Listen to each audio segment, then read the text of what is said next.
One of my most vivid pandemic memories involved shopping for survival supplies at Smart and Final in the Outer Richmond near Clement Street. I want you to raise your hand if you had an experience like that. Do you remember going to shop for, survival supplies? I remember that they said on the internet, they gave lists of things that we needed, things like tarps and water storage bottles, and I even remember reading one that said that we needed to have shovels in case we needed to bury bodies in the backyard. It was that bad. I remember hearing the constant sirens in New York City. I remember the freezer storage trucks filled with corpses. I remember family and friends who I lost and the mourning that we went in through by ourselves. Do you remember that period we also went through? About a third of all workers were supposed to lose their jobs. And then there were the wildfires, that day when the sun never rose because of the smoke.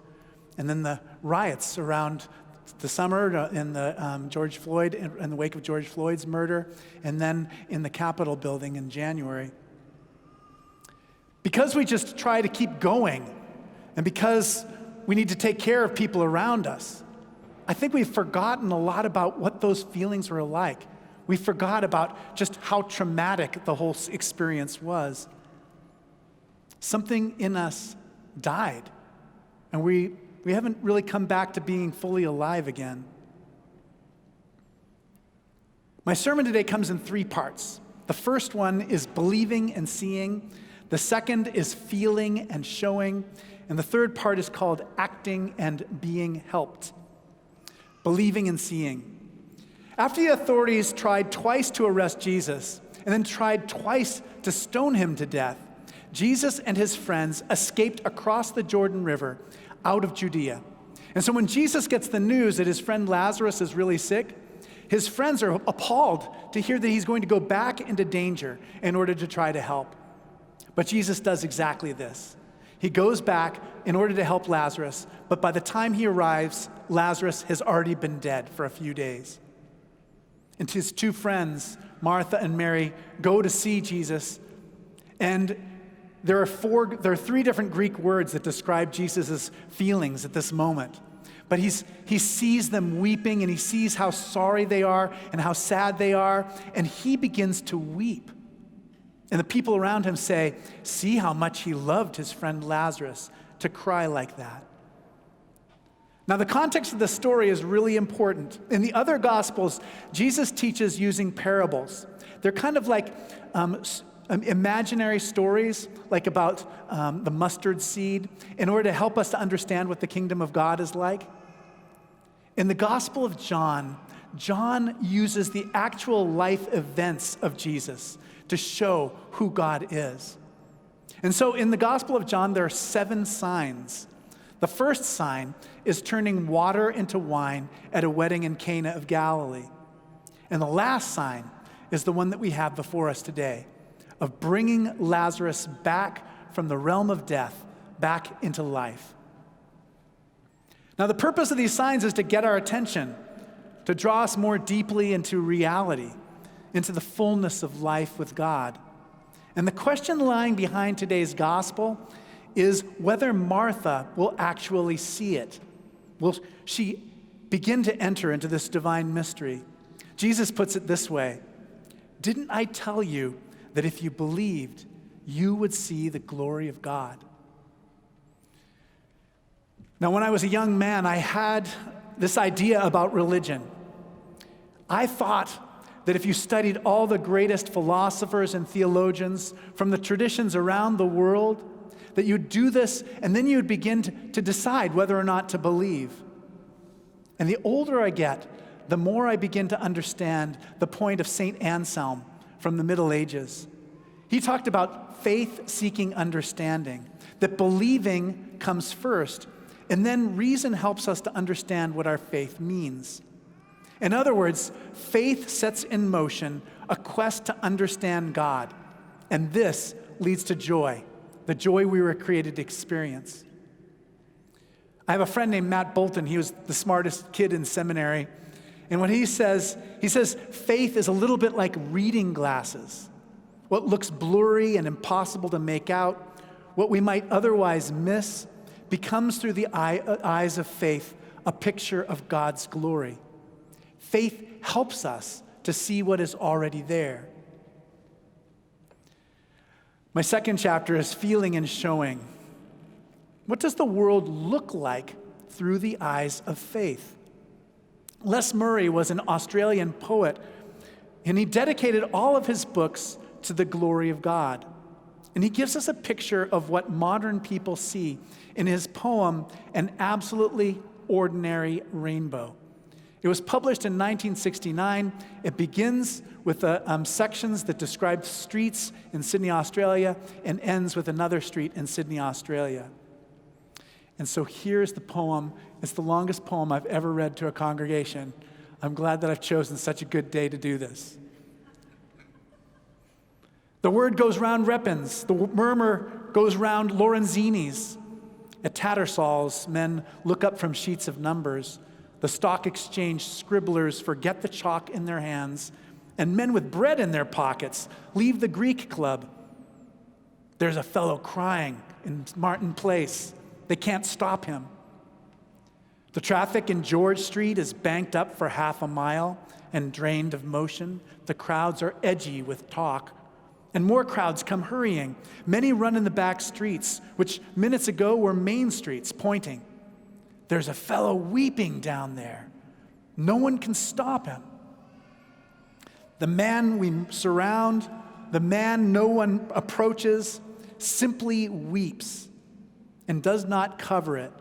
Weeps, not like a child, not like the wind, like a man, and does not declaim it, nor beat his breast, nor even sob very loudly. Yet the dignity of his weeping holds us back from his space, the hollow he makes about him. In the midday light, in his pentagram of sorrow. And uniforms back in the crowd who tried to seize him stare out at him and feel with amazement their minds longing for tears as children for a rainbow.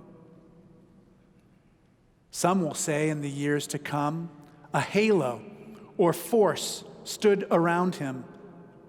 There is no such thing. Some will say they were shocked and would have stopped him, but they will not have been there. The fiercest manhood, the toughest reserve, the slickest wit among us trembles with silence and burns with unexpected judgments of peace. Some in the concourse scream who thought themselves happy. Only the smallest children and such as look out of paradise come near him and sit at his feet with dogs and dusty pigeons.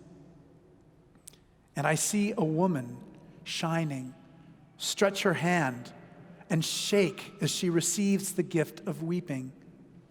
As many as follow her also receive it, and many weep for sheer acceptance, and more refuse to weep for fear of all acceptance. But the weeping man, like the earth, requires nothing. The man who weeps ignores us and cries out of his writhen face and ordinary body, not words, but grief, not messages, but sorrow, hard as the earth, sheer, present as the sea.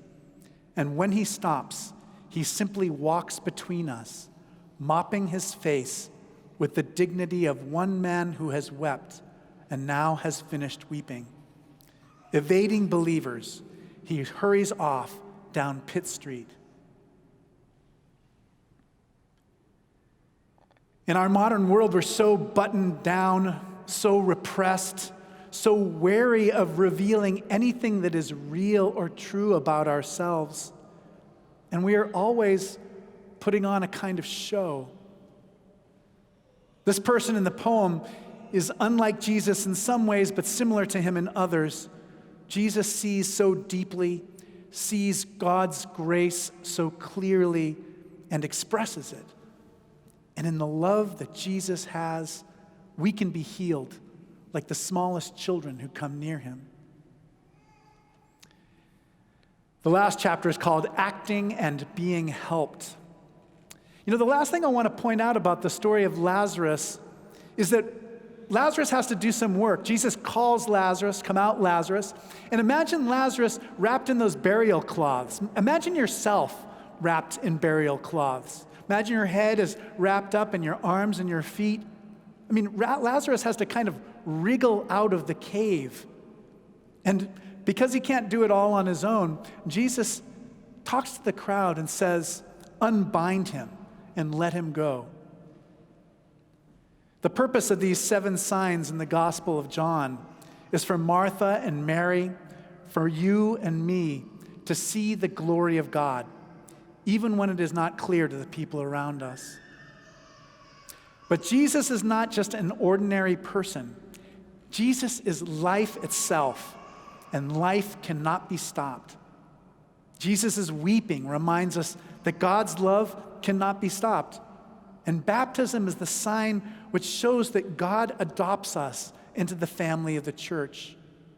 God does this not just because we have decided to act, but because when it comes to faith, every person needs the help of every other person. And when Jesus calls to us, when in our caves of COVID fear or whatever else we're afraid of, when Jesus calls us, we have the church to help. I started by reminding us about the trauma of COVID. And for homework this week, I want you to remember what it felt like to suffer that in your prayers. And I want you to come out of your cave and reach out to somebody that you haven't seen in person since the beginning of the pandemic. Believing is how we see, even in sorrow, hard as the earth, sheer present as the sea.